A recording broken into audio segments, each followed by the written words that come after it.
네, 안녕하세요. 도가연 랜덤입니다. 최근에 30대 후반의 남성분께서 이메일로 여러 가지 질문을 좀 하셨습니다. 본인 소개 위쪽에 하셨고, 1번부터 7번까지 질문을 하셨네요. 그래서 그 중에서 이제 첫 번째 보면은, 소자본으로 땅 매입이 정말 가능할까요? 그리고 선생님께서, 즉, 저 랜동이 생각하는 소자본의 기준은 어떻게 되는지 문의를 하셨습니다. 이거에 대해서 잠깐 이야기를 한번 해보도록 할게요. 보시기 전에 좋아요 그리고 구독 버튼 꼭 부탁드리겠습니다. 네, 소자본으로 땅 매입이 정말 가능할까? 그러려면 두 가지 주제에 대해서 먼저 생각을 좀 해봐야 됩니다. 소자본이란 무엇을 말하는 것이고, 땅 매입, 즉 토지 투자란 어떻게 이분이 이해를 하고 계시며, 네, 이해를 한다라는 것은 철학과 기준이 되는 겁니다. 철학과 기준에 따라서 모든 토지 투자 행위, 토지 투자를 알아보는 절차, 과정, 투자 판단 기준, 가치평가 기준이 전부 다 달라지기 때문에, 즉 토지 투자, 땅 매입이란 이거에 대해서는 철학과 기준이란 무엇인가, 이렇게 생각을 해볼 수가 있어요. 그러면요, 이 두 가지 주제에 대해서 어떤 고민을 하기 이전에 여러분들이 한 가지 아셔야 되는 명백한 것이 있습니다. 뭐냐? 자, 제가 최근에 저희 큰어머니한테도 말씀을 드렸던 부분인데, 큰어머니 땅 하나도 모르세요. 70이 훨씬 넘으신 분이신데 저한테 누가 땅을 소개했다고 이 땅 좀 한번 검토 좀 해봐라고 저한테 알려주셨었어요. 근데 거기에 대해서 제가 여러 가지 설명을 좀 해드렸었는데, 큰어머니한테 이렇게 말씀을 드렸습니다. 네, 아무것도 모르시고 완전 초보이시기 때문에 너무 쉽게 설명을 드려야 됐었거든요. 여러분도 한번 생각을 해보세요. 여러분들이 지금 토지 투자, 뭐 이런 걸 개발 호재, 이런 걸 생각하기 이전에, 투자 자금, 뭐 이런 걸 생각하기 이전에요, 내가 지금 만나려고 하는 이 땅 투자, 토지 투자라는 놈이 대체 어떻게 생겼는지를 여러분들이 기본적으로 좀 아셔야 돼요. 여러분이 서울에서 부산 가실 때 그냥 한 번에 무조건 자동차 시동 걸고 그냥 부르릉 출발하는 거 아니지 않습니까? 우선 내비를 찍어 봅니다. 고속도로를 갈 것인가, 돈을 내더라도 최단 거리로, 아니면 일반 국도로 갈 것인가, 여러 가지 거리, 경로, 이동 시간 다 체크를 해보죠. 마찬가지예요. 여러분들이 미국에 가셔서 마이클이라는 사람을 만나야 돼요. 그러면은 미국에 가는 건 좋아요. 그럼 공항이 딱 내렸어요. LA 국제공항에 내렸는데 거기서부터 마이클이 남자인지 여자인지 알아야 될 거 아니에요. 백인인지 흑인인지 알아야 될 거 아닙니까? 백인이라면 머리가 긴지 짧은지, 나이는 10대인지 20대인지 30대인지, 안경을 썼는지, 네, 기본적인, 즉 제가 말씀드리는 마이클에 대한 어떤 사전 정보가 좀 있어야 되지 않을까요? 근데 여러분은 토지 투자라는 사람을 만나러 지금 출발을 하려고 하는데, 토지 투자, 땅 투자라는 사람에 대해서 여러분들은 체크 파악을 안 해요. 즉 전체 그림, 숲을 알고 난 다음에 그 다음 땅 한 필지 한 필지는요, 여러분들 각계격파로 들어가는 나무 한 그루에 속하는 그런 투자 행위입니다. 그런데 그 나무 한 그루에 해당되는 마이크를 알기 이전에 여러분들은 전체적인 숲 전체 그림부터 좀 알고 파악을 하셔야 돼요. 네. 그래서 제가 유튜브에도 동영상으로 올려놓은 것도 있지만, 지금 이 그림이 좀 확대를 해보면 여러 가지 토지 투자의 전체적인 모습입니다. 제가 거의 10년에 걸쳐서 완성을 한 그림이에요. 이 안에서 토지 투자는 모든 게 다 설명이 됩니다. 토지 투자가 이렇게 생겼습니다. 토지 투자, 땅 투자라는 사람이 이렇게 생겼어요. 그럼 여러분들이 이제 토지 투자랑 즉 마이클을 지금 이제 만날 겁니다. 그럼 마이클의 외모, 마이클의 성격, 마이클의 학벌, 마이클의 집안, 마이클이 지금 앓고 있는 병, 마이클의 장점, 취미, 여러 가지에 대해서 여러분들은 다 파악이 되면 여러분들은 누구보다도 마이클에 대해서 전문가가 되는 거예요. 즉 토지 투자에 대한 전문가가 여러분들은 될 수가 있다는 겁니다. 여기서부터 짚고 넘어가는 게 먼저입니다. 아시겠죠? 유튜브에 이 영상 예전에 찍은 거라서 좀 퀄리티는 안 좋을 거라서 제가 조만간 다시 한번 좀 촬영을 하긴 할 텐데요. 자, 여러분들 소자본이라는 표현을 쓰기 이전에, 생각을 하기 이전에 여러분들이 이렇게 좀 판단을 하셔야 돼요. 이 그림을 살짝 한 번만 짚고 넘어갈게요. 구체적으로 말하려면 이 각각 하나하나마다 몇 시간씩의 강의 주제가 나옵니다. 그럴 시간은 없기 때문에 간략하게만 여러분들 한번 짚고 넘어가 보도록 하겠습니다. 자, 토지 투자는 투자 목적과 실수요로 나눠진 거고요. 그럼 우리는 투자 목적으로서 알아보는 사람들이에요. 그럼 여러 가지가 있습니다. 개념에 따른 분류, 형태별 분류가 있고, 그리고 구성 요소에 의한 분류가 있어요. 뭐 아주 일반론적인 투자가 있고, 틈새 시장 투자 파트가 있고, 그리고 개발호재 영향권에 따른 토지 분류가 있고요. 그리고 최종 투자 판단을 할 때 거치는 어떠한 과정들, 일종의 시스템, 제가 만들어 놓은 시스템이 준비가 되어 있습니다.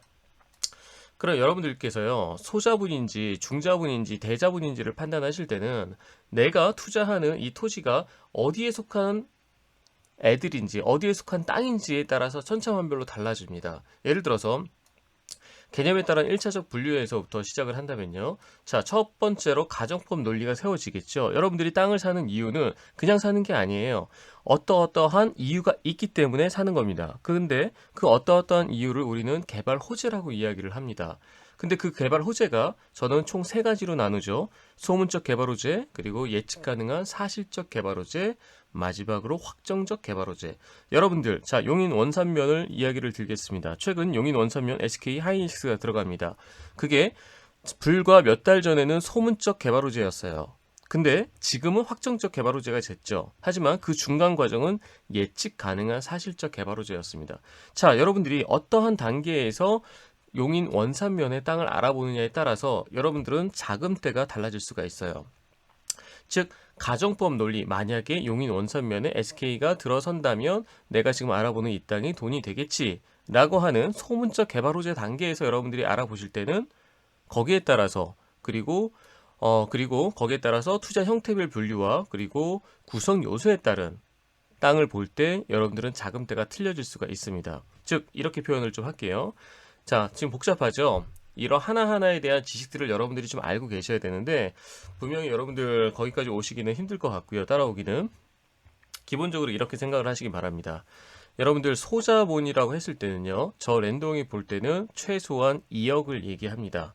2억 정도는 돼야 아무리 못해도 2억 정도는 돼야 제가 이야기하는 제가 미국에 가서 마이클 아주 정상적인 우리가 정상적이라는 표현이 좀 그렇지만 그래도 일반적인 집안에서 그래도 행복한 부유하진 않지만 그래도 엄마 아빠 형제끼리 화목한 가정에서 자라고 정신상태 깨끗하고 사상이 올바르고 그리고 좋은 교육을 받아서 정상적인 직장 생활을 하고 우리가 평상적으로 얘기하는 아주 노멀한 일상적인 문제없는 행복한 가정을 꾸리고 사는 사람이 마이클이라면 토지도 그러한 토지를 기본적으로는 만날 수 있는 게 한 2억 정도는 됩니다. 2억 이하에 있는 땅들은요. 거기서부터 이제 여러분들이 조금씩 어떤 문제점에 봉착을 할 수가 있어요. 마이클을 만나는데 이 마이클이 경미하지만 예전에 뭐 아동학대죄나 아니면 폭행죄 이런 경범죄 전과가 좀 있네? 그래도 마이클은 그때 실수였으니까 미래가치가 얘는 뛰어나고 착한 놈이니까 한번 믿어보고 얘를 만나보겠어. 땅도 마찬가지예요. 여러분들이 2억 미만에 있는 땅들은요. 뭔가 하나하나씩의 하자들이 존재를 할 수가 있습니다. 하자라기보다는 가치평가를 할 때 이런 중급, 상급, 하급 기준을 나눌 때요. 여러분들이 보시는 2억 미만의 땅들은 중하급. 대부분이 좀 하급에 있는 구성 요소를 갖추고 있을 확률이 좀 커요. 그렇기 때문에 2억 미만의 자금으로 여러분들이 현지 부동산을 가서 제 투자 자금이 2억이고요. 이렇게 공개를 하고 땅을 알아볼 때 상당히 어려운 이야기가 돼요. 아까 용인 원산면 SK 하이닉스 들어가는 쪽을 제가 예를 들었지만 거기서도 핵심 개발지가 있고 개발호재 이제 영향권에 따른 입지 분류를 해볼 때 핵심 개발지, 중개발지 그리고 SK에서 거리가 좀 멀리 떨어진 개발호재가 없는 지역들이 존재를 하겠죠. 그럼 여러분들이 2억 자금으로 땅을 알아보실 때는요. 분명히 부동산에서는 핵심 개발지에도 2억짜리 땅이 있다라고 얘기를 합니다. 그리고 중개발지, 개발호재가 없는 즉 SK가 들어가는 용인 원산면에서 거리가 상당히 멀리 떨어진 지역에서도 2억짜리 땅이 있어요. 어딘가나 자금에 맞는 땅들은 다 존재를 합니다. 그런데 이 모든 땅들이 여러분들 다 수익을 볼 수 있게끔 하고 그리고 추후에 매도 전략, 출구 전략을 마음 편안히 가져갈 수 있느냐? 그렇지가 않아요. 이 영향권에 따른 땅들 땅과 함께 융합을 해서 복합적으로 생각을 해야 될 것들이, 그러한 땅들이 어디에 속하는가, 법에 의해서 수용되는 땅인가, 환지가 되는 땅인가, 아니면은 단순히 개발 의조에 100% 의존만 하는 막연한 가정법 논리에 해당되는 땅인가. 설사 막연한 가정법 논리에 해당돼서 복불복 투자, 뭐 아니면 도식의 투자라도 최우선 입지라면 해볼만 하지, 이렇게 생각을 할 수도 있어요. 실예로 제가 지금 거의 3월 지금 거의 계속해서 용인 원산면 쪽을 돌고 있었는데, 그쪽에서 제가 지금 망설이는 땅도 하나가 있어요. SK가 딱 들어서는 정문 쪽과, 그리고 원삼 IC 들어서는 그 도로, 그게 4차선 확장이 될 텐데, 그 도로에 딱 접해져 있는 땅이 있습니다. 임야. 네. 근데 용도 지역은 지금 보전 관리예요. 향후 도시적으로 바뀔 경우 보전 녹지로 바뀔 확률이 대단히 높아서 제가 지금 제 고객분한테 안내를 안 하고 좀 패스하려고 하고 있지만, 마음에서는 계속 최우선 입지이기 때문에 걸리는 그러한 땅도 있습니다. 하지만 저한테는 지금 이제 투자 대상에서 좀 멀어졌어요. 여러 가지 생각을 해야 되는 거죠. 단순히 2억 이하네, 2억 이냐네, 이렇게 자본을 가지고 땅을 알아보시는 건 아니에요. 근데 제가 보는 토지의 기준, 토지 투자의 철학적인 기준이 있지 않습니까? 저는 기본적으로 위험, 리스크가 큰 투자는 안 합니다. 그리고 2억, 3억, 한 5억 이하이신 분들은 그나마 땅을 한 필지 정도밖에는 못 사세요. 한 필지 정도밖에. 근데 그걸 가지고 1억짜리 5개로 분산 투자? 네, 말도 안 되는 이야기입니다. 허접한 거 10개보다요. 확실한 입지에 최상급 구성 요소를 가지고 있는 오직 하나가 수익을 더 크게 줍니다. 그게 땅입니다. 네. 그래서 여러분들이 좀 지식적인 부분에 있어서 수많은 이런 토지 투자가 어떻게 생기고, 어떠한 이게 토지 투자의 여러 가지 모습들인데, 토지 투자 내가 알아보는 땅이 어디에 속해 있는지 특징들을 알아야지만 자금대를 거기다가 맞춰서 분석을 해 들어갈 수가 있어요. 근데 기본적으로 2억 미만으로는요, 여러분들 땅 못 구합니다. 구할 수 없습니다. 왜냐, 여러분들도 기본적으로 핵심 개발지에 놔도 땅을 여러분들도 투자를 하기를 원하세요. 용인 원산면에 SK가 들어가는 걸 나도 알고 있거든요. 여러분들도 그래서 용인 원산면에 땅을 사고 싶은 거지, SK가 들어가니까 나는 한 두세 시간 떨어진 그쪽에 땅을 사겠어, 이런 논리는 여러분들 마음이 아니지 않습니까? 그래서 토지 투자가 마음의 괴리가 굉장히 나중엔 크게 옵니다. 여러분들이 현장 답사를 갔는데 속으로 욕할 수도 있어요. 아, 뭐 이런 모습의 땅을 나보러 사라 그래? 이 사람 전문가 맞아? 여러분들 자금에 맞추면 그런 일이 벌어질 수가 있습니다. 그래서 소자본은요, 정의를 하면 소자본은 저 기준으로는 2억 미만은 소자본으로 볼 수밖에 없습니다. 그렇다 그래서 제가 2억 미만에 있으신 분들을 무조건 다 패스하느냐, 그렇지 않아요. 물론 도와드리기는 대단히 어렵지만 지금도 1억 정도 투자하실 분 몇몇 분은 제가 지금 찾아드리려고 계속해서 노력을 하고 있습니다. 네, 그분들은 자금을 떠나서 정말 심적으로 저한테 오픈하고 믿어주시고 지금 거의 1년 가까이 스탠바이 기다리고 계시는 분들이거든요. 네, 그분들은 제가 꼭 도와드리고 싶어요. 분명히 기회는 오거든요. 1년이 걸릴지 2년이 걸릴지는 모르겠어요. 때로는 진짜 한 2, 3개월 만에 나타날 수도 있어요. 하지만 땅은 만들어내는 게 아니고 땅 주인이 팔려고 마음을 먹어야 되는 순간 나오는 상품이기 때문에 저도 모릅니다. 그래서 정말 괜찮은 땅들이면서 2억 미만으로 잡을 수 있는 땅이 저한테까지도 누군가 땅 작업하는 사람이 소개를 해줘서 와야 돼요.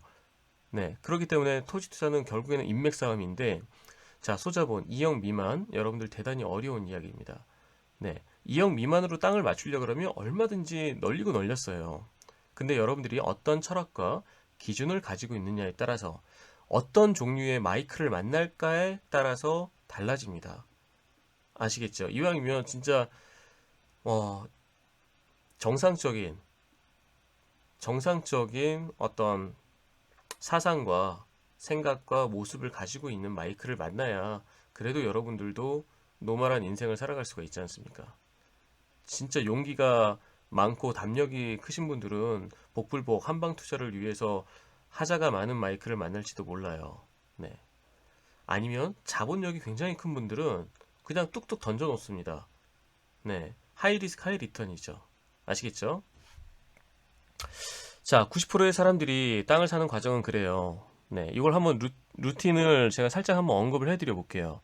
여러분들도 이렇게 땅을 알아보시면 안 된다라는 걸 제가 이야기를 해드리려고 하는 거예요. 90%의 대부분의 사람들은 토지 투자를 하고 싶어요. 뭔가 지금 해야 될 것 같아요. 아파트 아닌 것 같아요. 상가 아닌 것 같아요. 아, 그럼 고민합니다. 집사람하고 이제 고민하는 거죠. 우리 토지 투자 어디에 땅을 사야 되지? 인터넷으로 이제 이것저것 검색을 많이 해봅니다. 뭐 평택이 좋다네. 야, 지금 뭐 용인 쪽이 뭐 SK가 들어간다네. 그러면 이제 용인 원서면의 부동산을 검색해보죠. 부동산이 쭈루룩 뜹니다. 네. 홈페이지, 블로그 다 들어가 보고 전화도 해봅니다. 여기 부동산 괜찮아 보이는데 여기를 전화해보자. 그리고 방문도 해봅니다. 적극적인 의지를 보여주는 거죠. 저 땅 사러 왔는데요. 좋은 땅 있나요? 물어봅니다. 네. 이것도 참 좋은 땅이라는 기준에 대해서 말도 안 되는 이야기예요. 제가 용인에 만났던 어떤 분은 정말 제 마음에 쏙 들었어요. 그분은 아예 그냥 이렇게 얘기하더라고요. 좋은 땅이라고 말할 거면 찾아오지도 말아라. 네. 제가 항상 여러분들한테 현지 부동산 갈 때 좋은 땅 있나요? 여기 땅 가격 어떻게 돼요? 이렇게 말하지 말라 그랬죠. 속된 말로 호구 잡힙니다. 속으로 무시당해요. 겉으로는 커피 한 잔 타주면서 상담 잘해줄지는 모르겠지만 이미 마음속에서 근데 결정장애 있는 사람, 투자 못할 사람으로 판단 내립니다. 투자하실 분들은요, 이렇게 질문 안 합니다. 예를 들어서 SK 하이닉스, 그게 개발 호재잖아요. 그것 때문에 땅을 사는 거면, 자, 개발 호재가 지금 섹타가 130만 평 이렇게 확정이 되는 걸로 알고 있다. 그러면은 내가 지도로 보니까 318번 도로와 57번 국도가 메인 도로인 것 같고, 양지 IC 17번 국도가 메인 도로인 것 같다. 지금 내 자금이 5억인데, 메인 도로변 쪽에 5억으로 잡을 수 있는 개발 행위 가능한 땅이 있는가? 이렇게 아주 구체적으로 얘기합니다. 여기서 더 구체적으로 얘기한다면 거기서 용도 지역은 계획 관리면 좋겠다. 아니면은 자, 보존 관리까지도 상관은 없습니다. 네. 땅의 입지와 분할 가능성 여러 가지 조건이 더 뛰어나다면 저는 오히려 그걸 투자를 하고 싶습니다. 아시겠죠? 좋은 땅의 기준이 여러분들 스스로가 있어야 돼요. 여러분들이 자동차를 사러 현대자동차 매장을 가면 마음속으로 이미 아반떼 살 거면 아반떼를 살게 결정이 돼 있잖아요. 그냥 무작정 가가지고 에쿠스 보고 뭐 제너시스 보고 아반떼 보고 그랜저 보고 다 보는 거 아니지 않습니까? 좋은 땅의 기준 여러분들 명확하게 알고 계셔야 되는데 사실 굉장히 어려운 이야기입니다. 책도 한 권 안 보고 부동산 투자하시는 분들이 대부분이거든요. 네. 그렇기 때문에 쉽지 않아요. 네. 그럼 이제 부동산이 물어보죠. 투자 자금 얼마세요?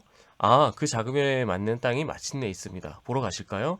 제가 앞전에 말씀드렸지만 핵심 개발지, 중개발지, 개발호재에서 멀리 떨어진 지역 모두 그 자금에 맞는 땅들은 전부 다 존재를 합니다. 5천만 원짜리 땅들도 있고요. 1억짜리, 2억짜리 다 있어요. 다만 여러분들이 그 땅이 가진 구성 요소, 공법적인 요소, 현황적인 부분에 있어서 가치 판단을 못하기 때문에 그냥 부동산의 말을 따르는 것 뿐입니다. 그래서 양심적인 부동산은 이제 그 자금에 맞춰서 무조건적인 땅을 보여드리는 게 아니고 여러분들 나이대 그리고 여러분들 그 자금의 성격 그리고 여러분들의 그 월 급여 정도 아니면 사업을 하신다 그러면은 이자는 어떻게 충당할 수 있는지 여기에 맞춰서 컨설팅을 해주는 게 제대로 된 부동산 업자겠죠. 그리고 이제 부동산이 이러쿵저러쿵 브리핑을 열심히 합니다. 그리고 답사까지 해요.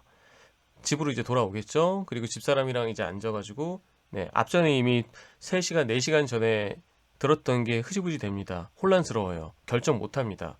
그리고 또다시 인터넷으로 찾아봅니다. 부동산은 왠지 못 믿겠거든요. 네, 처음에 나한테 이렇게 자세하게 알려준 부동산도 못 믿겠어요. 그래서 여기저기 또 물어봅니다. 또 브리핑 답사합니다. 그리고 또 혼란스러워요. 결정 못합니다. 결정 장애, 마지막엔 결정을 못해요. 즉 자금의 문제가 아닙니다. 5천만 원 투자자든 5억 투자자든 50억 투자자든요. 자금에 따라서 투자가 쉽고 아니면 뭐 어렵고가 문제가 아니에요. 어떻게 얼마나 철학과 기준을 어떻게 세팅이 돼 있는가. 에쿠스 사러 갈 사람은요. 에쿠스를 봅니다. 중고시장 감가상각되는 가격까지도 비교를 하고 그 가격대에 독일차 BMW 벤츠와 비교를 하고 그래도 내가 이 에쿠스를 타는 목적에 따라서 에쿠스가 맞다 싶으면은 에쿠스로 바로 결정을 할 수가 있어요. 근데 아무런 철학과 기준이 없는 사람은 모릅니다. 어떻게 결정을 못해요. 공항에 가서 마이크를 만날지 뭐 제임스를 만날지 판단이 안 됩니다. 그리고 결국에는 아, 어렵다, 모르겠다, 이렇게 돼버리는 거예요. 그럼 10%의 사람들은 어떻게 할까요? 10%에. 정확히 말하면 그 10%에서도 5%와 5%로 나눠집니다. 5%는 그나마 세미나도 다니고 뭐 조금 이제 공부도 하고 알아보시는 분들이에요. 그리고 나머지 5% 분들은요, 사실 공부 안 합니다. 공부 안 하시고 그분들은 오직 사람에 투자하세요. 이 사람이 전문가다, 이 사람이 맞다 싶으면, 네, 이 사람이 내 병을 치료해줄 의사야. 내 병이 이런 병이 걸렸는데 여기에 최고 전문가야 그러면 그 의사한테 모든 걸 맡깁니다. 사실 제 고객분들도 제가 관리해드린 분들도 수십 분이 되는데 그분들도 다 마찬가지셨어요. 처음에 부산에 계신 사모님도 단순히 저 상담하러 오시는 건데 계약금까지 들고 오셨어요. 얼굴도 한 번도 안 맞는데. 그리고 제 최대 고객이신 중소기업 대표님도 그냥 단순히 저는 답사하러 가는 것 뿐이었는데 그분은 아예 그냥 마음속에 랜동님이 결정해 주시는 거니까 그냥 계약하는 거죠. 계약할 겁니다. 그리고 계약하셨고 그것도 수익 다 내드리고. 네, 거기까지 가기 위해서는 그런 분들 5%에 해당되는 분들을 저도 만나고 싶지만 대단히 어려운 이야기입니다. 그리고 실제 그렇게 하시는 분들도 극히 드물어요. 그분들은 고기를 먹어보신 분들이에요. 고기도 먹어본 사람이 먹어본다고. 네, 비슷한 다른 고기를 먹어봤거나, 즉 토지 투자는 처음일지언정 다른 투자 행위에서 이미 그분들은 아시는 거죠. 얼마만큼의 멘토의 전문가의 중요성, 역할에 대해서. 중소기업 대표님은 그러시거든요. 시간 낭비하고 싶지 않습니다. 제가 하는 분야에서 사업에서 저는 전문가지만 토지 투자에서 전문가가 아니기 때문에 랜동님한테 모든 걸 일임합니다. 그래서 지금은 그분 땅에다 제가 건축까지도 지금 같이 하고 있는 상황이 지금까지 이렇게 인연을 맺어서 오고 있지만 여러분들도 그 정도까지 되시든가 하셔야 됩니다. 아니면 여러분들 생업으로 뛰어드시든가요. 직장 생활하시면서 알아보신다? 대단히 어려운 이야기입니다. 자, 소자본. 투자는 가능하지만 여러분들이 정말 어떠한 인맥을 만나냐에 따라서 달라지는 이야기입니다. 그리고 어떠한 타이밍, 2억 이하에도 굉장히 좋은 구성 요소와 좋은 입지의 땅이 있습니다. 근데 그 땅이 여러분들한테까지 안 간다는 게 문제예요. 여러분들한테까지. 그렇기 때문에 토지 투자는 인맥 싸움입니다. 인맥 싸움. 아시겠죠? 네. 그렇지 않고 이 90%의 사람들처럼 행동을 하실 때는 여러분들 2억 미만으로 대단히 어려운 이야기입니다. 네, 이상 마치도록 하겠습니다. 감사합니다.